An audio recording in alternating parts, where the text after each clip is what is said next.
Hello and welcome back to the NUFC Opinion Blog for another opposition fan preview. Newcastle take on Arsenal on Sunday. So I'm joined here by Josh Liston, who is a massive Arsenal supporter. Josh, how you doing? I'm all right, mate. Nervous. Europa League tonight, semi-final. Of course, at the time of recording, we're on a Thursday. So you've got, is it Valencia or Villarreal? I forget. Villarreal. Return of Unai Emery. Well, that's the thing. He was a bit of a Europa League specialist, if anything. So yeah, I know. Not good. We'll see how that one goes. Firstly, though, Arsenal's season has been very hit and miss. It's fair to say. How would you summarize it? Inconsistent. Us this season, we've had so many individual errors. I've lost count, and that is our main problem. We start a match, we'll be good first 15 minutes or so, then we just can't put our shots away. And then a dodgy VAR decision will mess us up. And then we'll just go and concede a stupid goal and then we'll lose the match. We're all at home. Well, it was a draw against Fulham at the weekend just gone. Well, thank you for drawing against them, by the way. I appreciate that. No, it was Everton. The Richarlison, but off Leno, that own goal. So, I mean, that just shows you individual errors. What do you make of Arteta? Are you pro or against? I'm so wanting him to do well. I'm backing him all the way. Thing with Arteta, you can see what he's trying to do. He just doesn't have the players to do it. And he can't do it with anyone in that team, pretty much. I think if Arteta is going to bring us back titles, get in Champions League and that, he's going to need a massive overhaul. You can't do it with Danny Ceballos, I'm sorry. And then, of course, you've got the Kroenkes and as the owners, or do you... yeah, that they've got to go. They've said that they're going to invest. Now you know what it's like to have owners you don't like. No, I fully sympathise with you. But I mean, I'm excited about the Spotify takeover that could be happening with the Invincibles. With that man there. Yeah, as part of it. Yeah.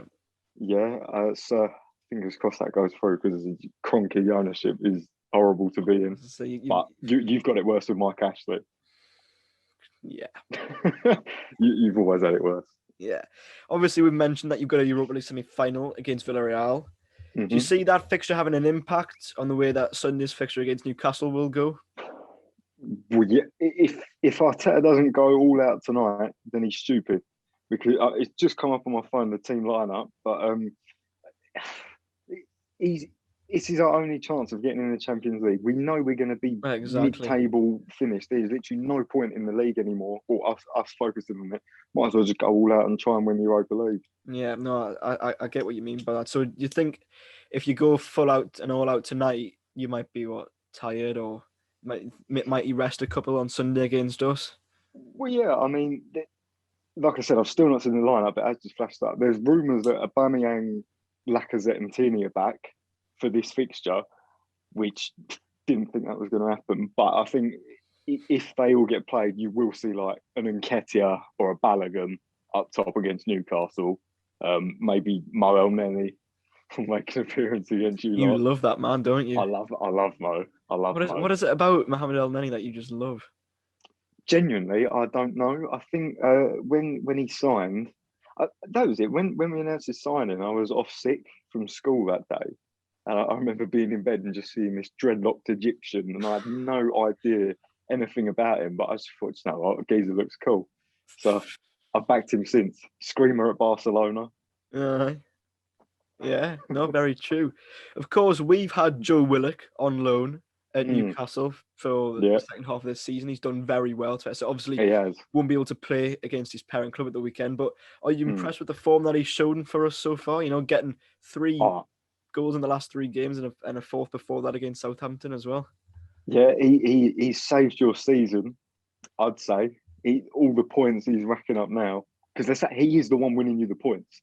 He At has the end done. Of the games, he's popping up. Last 3 games, he's won us 5 points by himself. Yeah. I mean, surely you're staying up now. I don't see how you can go down.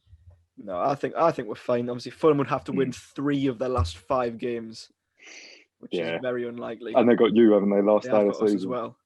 That'd be good. Well, no, I think we're fine as well. But no, Joe Willock's done really well, and I'd like to think that we might even take him off your hands come the end of the season. Do you know, I've heard 20 million is the asking price. I I'd think take that. if I was in charge of Newcastle's finances, I'd take that offer straight away. Yeah, no, I think it makes sense for both parties. I mean, the only attachment that we've got with him is he's a Hale End graduate. So it's like, what would you rather? But then saying that, Smith Rowe, he's come through and he plays in the exact same position as Willock. But no, Willock deserves a move away to you lot, especially because if he's playing well in your team, it makes full He's sense doing for very Ashley well. to go out He's and doing buy him. very well. Yeah. Now, obviously, Newcastle and Arsenal are sort of worlds apart geographically and in a lot of other senses as well. Well, they are, exactly. Yeah. So, from an outside perspective, of course, I'm very much a southerner, I'm very much a northerner. What do you think of when you think of Newcastle? What's your perspective on the club? Well, when you're down here, you think of like football up in the north. You think the big clubs, Liverpool, United, Leeds, Newcastle, and then maybe Everton in that. But I love how you failed to mention Man City there as well. Like, well done. Oh, City, we're big as of recent. It's like saying Chelsea and Tottenham are big teams. Chelsea are as of recent. Tottenham never big, but Newcastle, massive club. I've never met anyone down here who says that what was it? I always see people say that your fans are like, you feel like you're entitled to something. Having so many conversations with you, that's so wrong. We don't. I don't see that at all. I don't expect you guys. We haven't won a trophy for 52 years. We don't expect to win anything. Yeah, exactly. I mean, but I can see why fans do say that you feel like you're entitled because a club your size, you should be winning trophies. But I wouldn't say that's entitled. We just think that we should be progressing as a club, and we're not. Yeah, We're just stagnating. Yeah, that's it. No, that's what I said. I wouldn't say entitled, but more. Come on, you can do like better than that in Newcastle. Yeah, no, I agree. I think just you look at how Newcastle was in the past, and you just think, well, why are we in this state now when we could be so much more? Obviously, I look to Arsenal. I think, well, not recently. It hasn't been great, obviously, as you mentioned. But Arsenal, massive club, and who have 20, 15 years ago were the biggest probably in England at the time, and the Invincibles. Well, out of interest, what would be your best Arsenal memory? I mean, the Invincibles stand out, but I was only 4. Yeah. When the Invincibles happened, but then that made me did support Arsenal. So, I fell in love with Henry at the age of 4. But as the best memory recently, it's got to be the FA Cups that we've won. Yeah. 2014, 15, 17, and then 2020 recently won. But I think the 2014 one stands out where we were 2-0 down against Hull in like the against Steve Bruce's Hull. Steve Bruce's Hull, yeah, with who's got Curtis Davis and someone. I think it was Steve Bruce's son. Alex Bruce. Bruce, yeah. I was actually in London that day, Yeah. Yeah, because I was at Wembley the next day. Gateshead. The playoff final, which they lost 2-1 against Cambridge, but that was the next day after the FA Cup final. Right. So I was checking the updates of the Arsenal Hull match on my phone as I was walking around Green Park, I think. Green Park, yeah. But the thing that stands out in that game, it was the Cazorla free kick. That I always say that is one of the most underrated goals in our history. Because if it weren't for that free kick just before half time as well, that's what we needed. Gave us a hope to go on and win that, and we did. Ramsey, Arsenal's Wembley hero. Oh, massively so. 2014, 2017. Yeah. But yeah. So out of interest, just to wrap things up, you say that there's a lot of sort of southern talk about what us Newcastle supporters are like. Tell me a little bit more about that. What do you hear about us down there?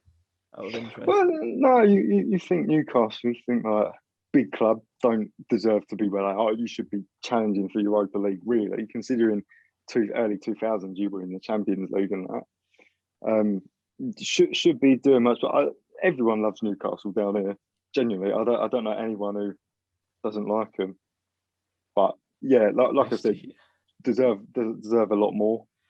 But yeah, that's about it. No, it is a tragedy in that it just shows what ownership and bad ownership can do. Like, look what's happened to Arsenal, for example. Yeah. Like, You know, Yeah. like as we said 15 years ago, champions of England unbeaten, and now you're mid-table. Champions League final, 2006. Exactly, and now you're mid-table.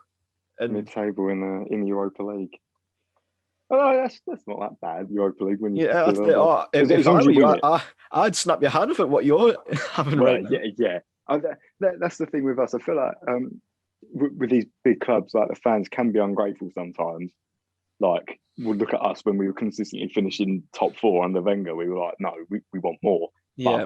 But, my God, what I would do for Champions League football now.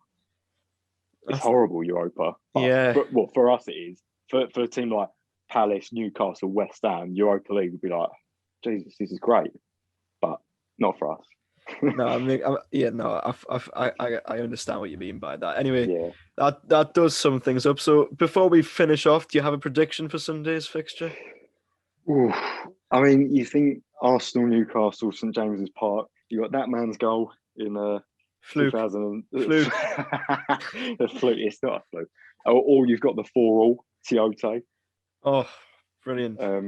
But I don't know. I think it will be a tough one. It depends what Arsenal turns up. I mean, because I've noticed most of your attacks either go through Sam Maximan or Richie out on the left. So that's going to put a lot of focus on... Sam Maximan showed against Liverpool that he can dance with the best of them. And was it Burnley, the solo goal? No, he just took the Michael. He did. That was so good. I think so. It does depend what back 4 and striker Arteta puts out. Because if it's an Nketiah or a Balogun, I'm not expecting too many goals on our behalf.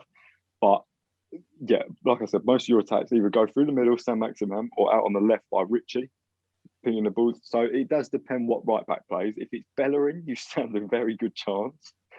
I think Chambers as well, you might have a good chance getting good attacks in. But I think if Cedric plays right back, then it will be different. But I think, see, I obviously want to go Arsenal win, like a 2-1 Arsenal win, but I'd probably be 1-1 or 0-0, something like that. I'd take a draw. I'd take the point. Yeah. I think the point against Liverpool probably saw us safe anyway, but I'd happily take another point against an Arsenal. I mean, like I said earlier, we should be going all out tonight. I mean, once this goes out, we'll know the outcome. That's the thing. This will be out in the next couple of days or so we'll know exactly what's happened by then. Yeah, we'll know the outcome. So it does depend what happens tonight, I think. But regardless, even if we lose tonight, I think that we should just go all out anyway. Sure, this has to be your priority because you've got nothing to play for in the league anymore. Yeah, there's massive pressure on Arteta. Because you saw 2019 what happened at Emery after Baku 4-1. We can't have that again. But we have got to get past Emery before we can even think about beating United or Roma in the final. Yeah. So Josh, thank you very much. I really appreciate it. No worries, mate. We shall see how it goes on Sunday, of course. Yeah. That does sum things up. So thank you all very much for watching. And how are the lads?